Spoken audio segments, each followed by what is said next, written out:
by General Conference through SSD, there is no reason for you to be excused anymore. Because ignorance of the law excuses no one. Okay? Now, we have official ID for the Philippine Adventist Chaplains. I already forwarded the link to your union directors. What you are going to do to get an ID is to visit this link. Yung inyong ID na yan, there are category of membership. Pwede rin niyang i-scan yung barcode dyan. At yung number dyan, yan na yung number nyo. For lifetime. I-renew nyo na lang yan. Now, the rotation for chairmanship of ANCS is rotated by the chaplaincy directors nationwide. When we started, it is Pastor Salarda who is the chairman. Pastor Salarda would like to stand. Yan po ang kasama kong nagplano sa organization. This time, Pastor Marvin Diaz. Pastor Marvin Diaz is here. Siya ang chairman. And me as the president is the secretary of the NCS, composed of administrators as well as chaplaincy directors. Sila po yung mag-i-endorse sa gustong ma-endorse na chaplain. Now, there are category of membership. Tingnan nyo doon ang inyong category. Yung link na yan, na-forward ko na sa mga union directors, nandoon na rin yan sa chat group ng mga ministerial directors.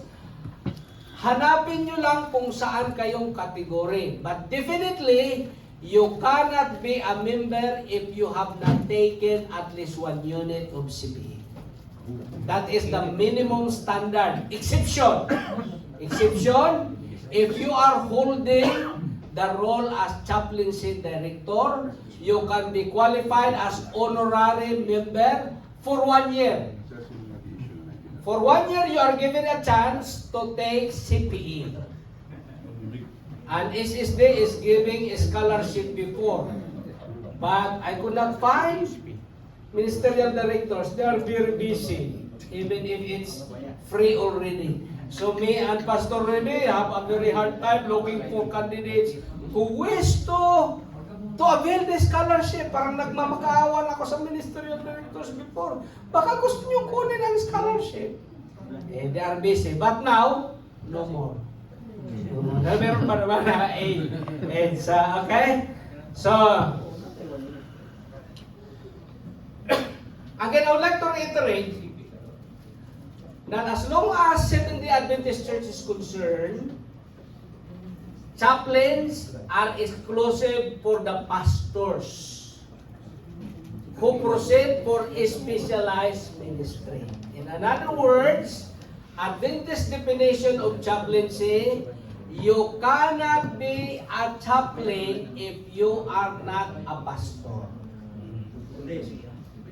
By comparison, you just the same you become a surgeon but you are not a medical doctor. Parang ganun yung nangyari. Naging surgeon ka na but you are not a medical doctor. Now I have many friends, they are not even a pastor. They are members but they are wearing chaplain. That is outright illegal ecclesiastically.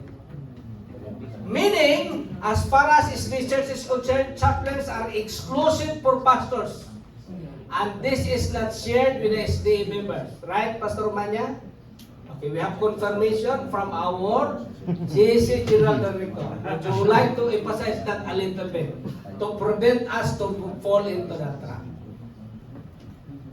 Do you remember that in the previous GC session in 2022, we had we made an adjustment to the church manual where we created in the local church the Spirit of Prophecy department.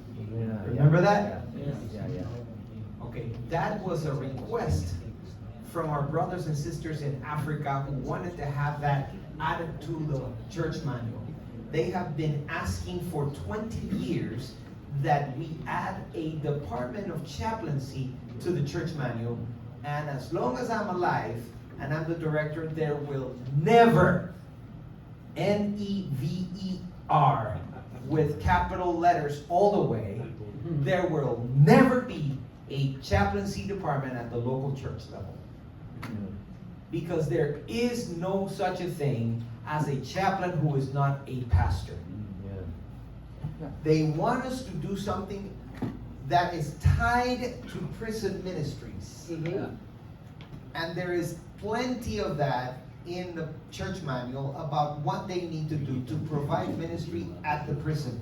But the fact that they provide ministry at the prison does not make them chaplains. Right, number one, there will be, I'm working on that.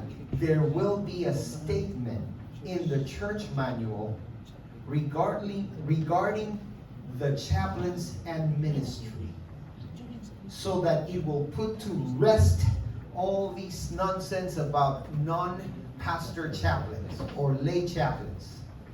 In the section that talks about pastors in the church manual, we will add that pastors, that chaplains, by virtue of their ministry and by virtue of their call to pastoral ministry, are pastors of the church. They're just not working for the church in the majority of cases. So it is clearly established in the church manual that, and there will also be another section that we will add to the church manual, but it doesn't have to do with chaplaincy. It has to do with what we have in some other places of the world, which the Philippines may need to look into that later on, is for the protection of our church members who are being called to war. And they're being asked to serve in ways that is not the way we, the Seventh-day Adventists, believe we're supposed to serve. Meaning they're being asked to bear weapons. And we serve, but we do not serve with weapons. We serve to save lives. So there will be another section in the church manual about this later on. So